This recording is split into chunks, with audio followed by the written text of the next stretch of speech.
من نسبیت نمیدونم. من گفتم ریاضی فیزیک شما صحبت کردید. ریاضی فیزیک اف شدید یا نشدید؟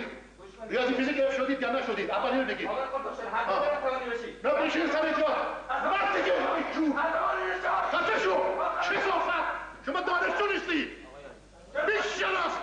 شما عامل بیگانه هستی. کثافت. من شما رو میشناسم. شما مگر نیامدی گفتی که خانم شجاعی برای استاد خوبی نیست؟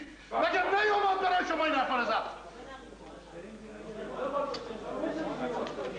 آخه شما میگید دیکتاتوری. کدام دیکتاتوری اینجا بوده؟ یکیش خودتی.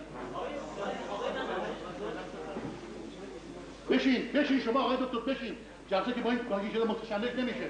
باید مشخص بشه. با احساس نه اجازه فرمایید. ما اینجا با احساسات صحبت نمی‌کنیم. ایشون بزرگتره احمد میکشه. شما به من میگی؟ آقای عزیز من به شما گفتم آمدن در همین موضوع رو با خانم شجاعی داشتن. چیکار کردید شما؟